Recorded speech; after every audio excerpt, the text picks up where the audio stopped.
I'm going to try and reposition. There's a small bird that's very notorious for following large herbivores as they feed.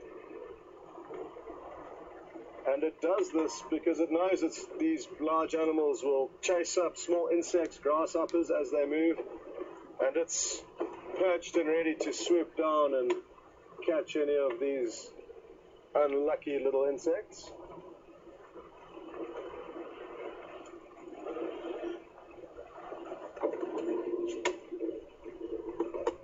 Okay.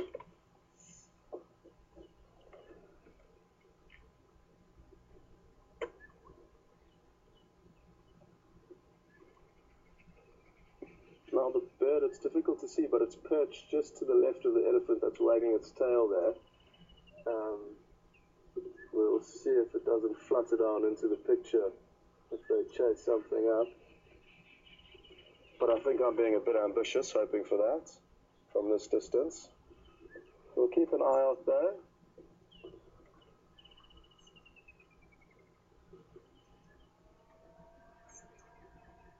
It could well fly and follow them because it's falling behind a bit. There it goes. Oh, I don't know if you got a glimpse of it there, but it did fly through the screen and followed along with those elephants. It's a fork-tailed drongo, a pitch black bird.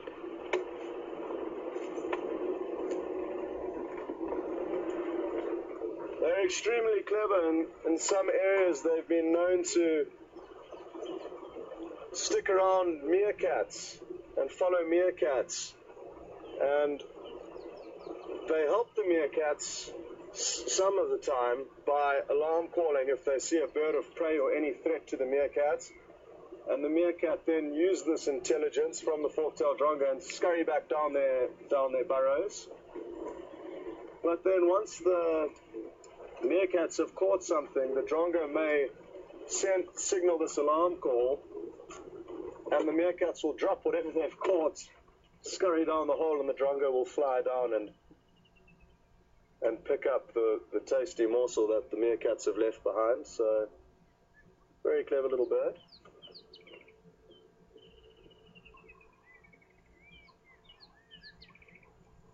I'm hoping we will get a visual of it now, that they're out in a bit more of an open area. Okay. There's one now. If you just zoom in on where you are now, Jason.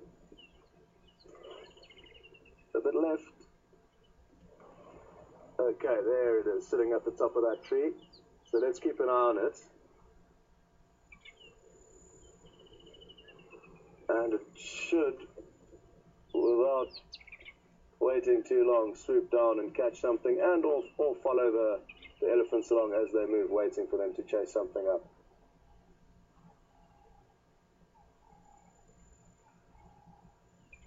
There it goes. Boom. Awesome.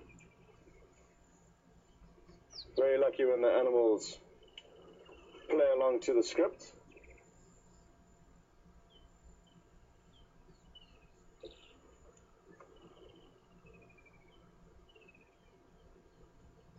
This is the same matriarch that was giving us a little bit of attitude earlier, nothing serious.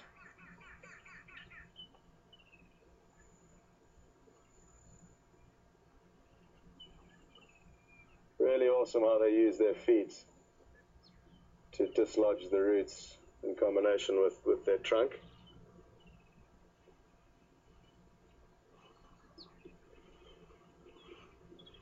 That was very interesting. She kind of sampled that bush, thought about it, but left it behind in the end. And again, even though they may seem like they're just feeding on everything, they are highly specific in what they feed on. At different times of the year, they feed on different plants, and they are picky, even though they do consume huge amounts of vegetation every day.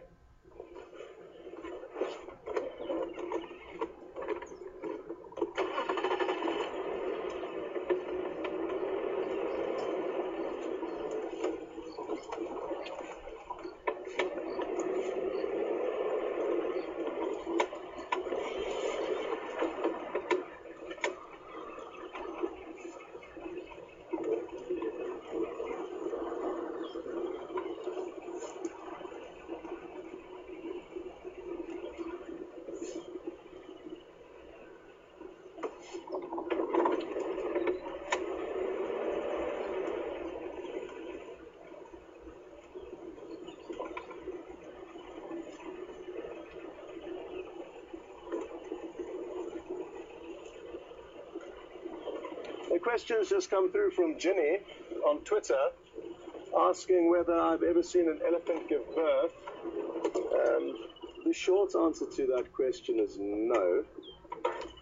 But I have arrived very, very shortly after an elephant's given birth, and it was an incredible scene to behold because there are about 6 or 7 cows within that breeding herd, fully grown cows, and they're all backed up and kind of created a boma or a circle around this young calf, and they were all using their trunks to try and hold it up, and as it would stumble, it just had a network of about 6 or 7 trunks holding it up, and also obviously protecting it. They were probably very interested in the calf, so that was a special sighting, and they stayed with it in that circle for about 4 hours, and then slowly, as it began to gain control of its footing, they would give it more space. But that was the closest I've come to an elephant birth. I would really, really love to see one from start to finish. Who knows, maybe we'll get lucky, considering all the births we have seen already since we've been filming here on Juma and Arathusa. We may take it up to the next level, 5 wildebeest, and now, if we hope, we may get an elephant. The only animal I have seen give birth was the wildebeest 3 or 4 days ago, so it is a very rare sighting, despite spending hours and hours out here in the bush. There's a lot of luck involved and timing when it comes to seeing these rare and special events. That's why I keep reiterating how lucky we are to have seen and also captured on film 5 wildebeest births in such a short space of time. So luck is on our favor when it comes to the babies now. But thanks for that question, Ginny. While we're here, these elephants have just crossed over into another property. I'm just going to take this opportunity to talk about these 2 marula fruits, or the marula fruits. A few days ago, somebody asked if the marula fruit was edible, and they are. If you get a good tree, they can be very sweet. They're exceptionally high in vitamin C, more so than that of an orange, so a very healthy fruit. And this is what they look like. This is an average-sized one. They do get a bit bigger than this, and when they're ripe, they go yellow color and drop from the tree.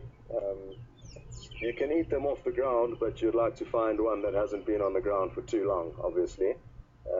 So this one's not ripe yet, but I just brought it along to give you an idea of what the fruit looks like. And then you can compare it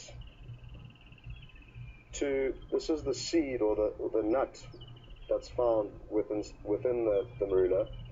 Like I said, this is quite a small one. I'm sure the fruits that used to surround this seed would have been bigger. It's about 1/2 centimeter of flesh, and now you see these 2 holes.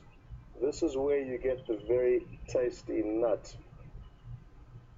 If you're a squirrel, they have the skill to get in here. Us, though, it's a lot more difficult, and I myself have cut my finger trying to get out. There's 2 kind of caps that fit in perfectly in these holes, and you have to try and pry them out, which is very difficult. Once you have that, then you can scrape out the nut from inside, and it's a delicious macadamia kind of rich, oily texture, but quite thin and small and hard to get out. The squirrels love it, though, and in a few months' time, once the elephants really start feeding on the marula fruits, you'll find squirrels digging through piles of elephant dung, trying to get these partially digested fruits, and then they can then attempt getting the nuts out. So that's what's happened here, probably last year, I guess, because they haven't started doing it yet. They're not in full swing. So I forget the name of the person that asked that question, but I hope you're watching, and now you've got a better idea of what the fruit looks like and also what that seed or nut inside looks like. Good. We're done with those now.